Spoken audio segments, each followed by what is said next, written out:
Hey, folks, welcome to the Alliance Pro Wrestling Network podcast. I'm your host, Louis Carlin. We're right here on the Alliance Pro Wrestling Network. And if you like what you see, if you like what you hear, if you're enjoying the content and you don't already subscribe, please consider hitting that subscribe button. And for those of you who do subscribe, thank you very much. I really appreciate it. Okay, so let's get on with what I'm going to discuss today. I got a few things. First, Ivelisse continues blaming Thunder Rosa for AEW firing her.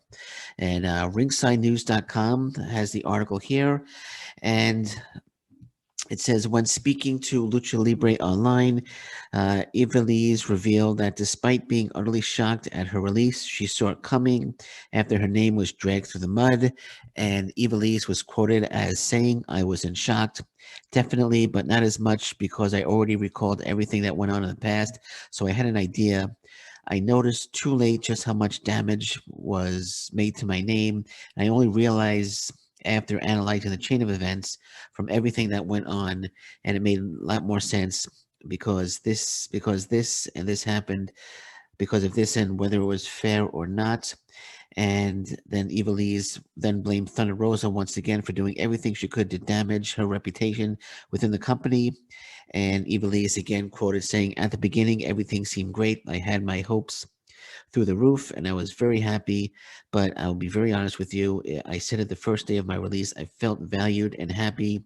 But one person was doing everything to damage my position there. It was Thunder Rosa. So she's blames basically is blaming Thunder Rosa for AEW firing her from the promotion. Now, Thunder Rosa, I went through the internet to see if Thunder Rosa had responded to this allegation by Ivelisse, but nothing from Thunder Rosa. And I do believe that they've had issues in the past in Lucha Underground, but Ivelisse squarely blaming Thunder Rosa on her being released from AEW. So it's my it's of my opinion that if you're having a Christmas party, don't invite Ivelisse and Thunder Rosa to the same party. So, but again, I'm curious to see what Thunder Rosa has to say. I know there are two sides to every story, and I know this is Ivelisse's side, and I would hope that the next time somebody has an opportunity to interview Thunder Rosa, that they do ask for her side of the story because I'm curious to hear about it. Curious to hear about if Ivelisse's allegations are in fact true, but I would imagine that Thunder Rosa is just going to deny it. I don't think she's going to come out and say, "Oh yeah, I slandered her name." I think she would come out and have her side of the story, basically. So but the question is, where's Ivelisse going to end up now? As I was thinking, does anybody want to take a chance on Ivelisse anymore? I know I mentioned Impact as a possible destination. I mentioned Ring of Honor as a possible destination, but a lot of people were coming back at me saying, who would want to take a chance?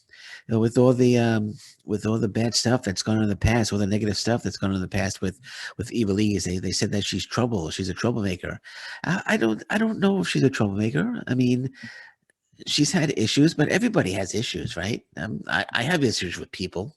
You know, everybody has issues. I have issues with companies in the past, but I think she would be fantastic in Impact Wrestling, and I think she's worth taking a shot on. Like I said, if Impact Wrestling, I know they want to bulk up their or I should say, improve their knockouts division. They want to get more talent. Ivelisse would be fantastic. You could sign her to a 3-year, not a 3-year, a 3-month deal, and see how it goes. If it works out, if she's happy there, sign her to a 1-year deal, and she continues to be happy, and then sign her long term. If everything's working out, because I think her against Deanna Prazo for the Impact Wrestling World Championship would be just fantastic. I think she would be great at Impact Wrestling. I think she's worth to take. She's worth taking a shot on. I think she's so incredibly talented. I think she's worth taking a shot on, as I said in the last podcast when I was discussing Ivelisse. But a lot of people don't feel that way. But I do want to hear Thunder Rosa's. Would love to hear Thunder Rosa's side of the story here, and I would love to hear like Tony Khan make a statement or Cody or somebody from AEW. Nobody from AEW. They haven't mentioned it either. So no one from AEW has commented on it. Thunder Rosa hasn't made any comments on it. I would love to hear what somebody on the other side has to say because, like I said, there's two sides to every story, and I'm sure eventually we'll hear from an AEW official, whether it be Tony Khan, whether it be Cody Rhodes, whether it be Brandy Rhodes, whether it be whoever it may be. And I'm sure we'll sooner or later someone's gonna ask Thunder Rosa the question, and she'll give her side of the story. Her side of the story. Oh, my voice cracked. But until then, right now we just have Ivelisse's side, and I think, like I said again, I think she would be great. I think Impact Wrestling should definitely take a shot on her. Ring of Honor, they need some more women because they have the championship tournament coming up. I think they could take a shot at her as well. I think if out in Japan. I don't know if she was ever in Stardom. I'm not sure if she was. That's great, but I think she'd be great out there in Stardom or in Japan. So I'm sure she has a lot of options. I know she's the Shine champion, and I know she's got a lot of independent dates coming up, but there will be a lot of opportunities out there. She's too good of a talent for anyone to not to take a chance on her, in my opinion. All right, so Kalisto, there's an update on Kalisto. He's actually changed his name. Oh, why won't this work? Let me pull this up. Kalisto. There we go. Okay. My phone froze. I got Rogers, and I know Rogers is having a major issue. Rogers is having a major outage, Canada-wide outage. So all the phones are kind of screwed up, and my phone just froze there for a second, but I got it back. But Kalisto is going back to his original name, Samurai del Sol.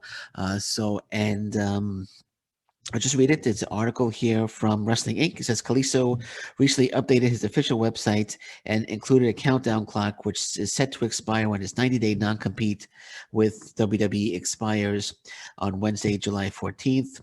He refers himself as the GLOAT, the greatest luchador of all time, and he's taken emails for future bookings. While Kalisto has not updated his Twitter as of this writing, he did update his Instagram bio and website URL and updated his name to Samurai del Sol in the bio field. So stay tuned for more, it says. So I mentioned Impact a little earlier. I know Impact, I think he would be a good addition to the X division for Impact Wrestling. I think Samurai del Sol would be absolutely fantastic. He's incredibly talented, former U.S. champion in the WWE. I think he would be absolutely tremendous in the X division. But I also think he would be tremendous in New Japan Pro Wrestling. And I would think, like, when the best of the Super Juniors roll around, I'm not sure when it's going to take place. I know last year it was delayed because of COVID. I'm not sure if it's going to be delayed this year. It's usually around May. Hopefully, if it's May, then he won't be able to make it this year because his 90-day non-compete expires in July. But I think he would be great in the Super Junior division for New Japan Pro Wrestling. He would fit right in there, and there will be some tremendous matchups for him. Him against El Desperado, him against Taiji Ishimori, him against who else do we got there? Well, the names are escaping me right now, but there are a lot of talent out against Sho and Yo would be great. It would be great matchups. I think it would be fantastic, especially if the Super Junior, best of the Super Juniors, is not taking place in May and it is delayed a few months. They should definitely take a look at Samurai del Sol. He would be absolutely fantastic in there. He would also be great in Ring of Honor. If we went to Ring of also, before I say Ring of Honor, AEW, because he'd fit right in with Pentagon Jr. and Ray Phoenix. He could definitely partner up with them. They could be the Lucha Bros, or we do have the Lucha Bros. He could be another member of the Lucha Bros. I think he would fit in nicely with them. Also, I mentioned Ring of Honor. I think Ring of Honor, he would fit in nicely as well. They have a lot of Spanish talent, Mexican talent, and I think a lot of luchadors, I should say, in Ring of Honor. And there's some intriguing matchups there for him. So he's got a lot of options too. A lot of options on the table, and I'm sure he'll find a new home as soon as that July 14th non-compete rolls around. But wherever he ends up, I think he's gonna be fantastic. He's a great talent, and we'll see where he ends up. There's like I said, a lot of opportunity for Kalisto. Samurai del Sol. Sorry, I'm just used to calling him Kalisto. Okay, so we'll see. Also, you have July 14th, so you got Samoa Joe, you got Chelsea Green, you have Mickey James, Peyton Royce, Billy Kay. You have other names that are going to be free agents on July 14th. And speaking of which, I know I mentioned Impact Wrestling. Scott D'Amore on this month's mentioned talking about this month's the WWE cuts. Said there's definitely some talent I can see gracing an Impact Wrestling ring. So Scott D'Amore, this is on mandatory.com. It says Scott D'Amore says talent releases are an unfortunate part of the wrestling business, but he could see Impact's roster benefiting from WWE loss, just like they did last year. Now, D'Amore was a guest on sitting ringside with Dave Pencer, and before getting into the Rebellion pay-per-view match card, he took a few moments to discuss the WWE talent releases, and he responded by saying he knows it's an unfortunate situation for the talent themselves, but there's definitely some talent he could see end up in an Impact ring, just like last year. That's great. That's great to hear. Great to hear, Scott D'Amore. So I would expect we could see. I think we would see Chelsea Green would be back. I think Billy Kay and Peyton Royce coming as a tag team to Impact Wrestling, I think would be a great great challengers to the tag team champions, Kiera Hogan and Tasha Steeles. I think that would be great. I think they'll call the Iconics in the WWE. I think that would be a great addition. We could see Samoa Joe coming in short term. I would love to see Samoa Joe against Moose. So a lot of options there. But the only thing I want to say to Scott D'Amore, the only thing I would say to Scott D'Amore is I know you like to wait around and see who the WWE are releasing, and try to bring in a few names to Impact Wrestling. That's great, nothing wrong with that. But I think maybe you should start looking around the indie scene and start looking for new talent, new faces to bring in as well, instead of just waiting for the WWE to release a group of wrestlers and handpicking a few to bring into to Impact Wrestling. I mean, the indie scene right now is loaded with talent, unsigned talent. I mean, they should take a page out of the book of Court Bauer. Court Bauer, MLW, he loves to go around looking for undiscovered talent, signing them and making them into stars. I mean, just look at the guys they have there. They have the Von Erichs, you got Jacob Fatu, you have Richard Holiday, Alexander Hammerstone. They should take a page out of his playbook. And while they want to bring in some names from the WWE, you might want to think about bringing in some new faces, some guys that could be the future of Impact Wrestling. This just my opinion. I mean, you got guys out there like me, Lee Moriarty. You have Trey Lamar out there, Jackson Stone. I know, who knows when Jackson Stone is going to be seen again. You have Aiden Prince out there. You have Kobe Christ out there. You have so much unsigned talent, and I know there's a lot of names out there that Bill Collier, I should say. Bill Collier was just on AEW Dark. He would be a great addition. He just had a terrific match with Josh Alexander for the IWC, the Super Indie title. That's another name out there. But start looking at some new faces.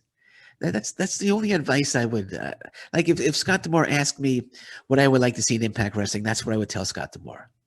That's what I would tell Scott D'Amore. And that's it. And on that note, I'm going to say thank you very much. Thanks for listening to me today. My name is Louis Carlin. This is the Alliance Pro Wrestling Network podcast. And until next time, thank you very much. Take care. Bye-bye. Stay safe, everyone. So long. Bye-bye.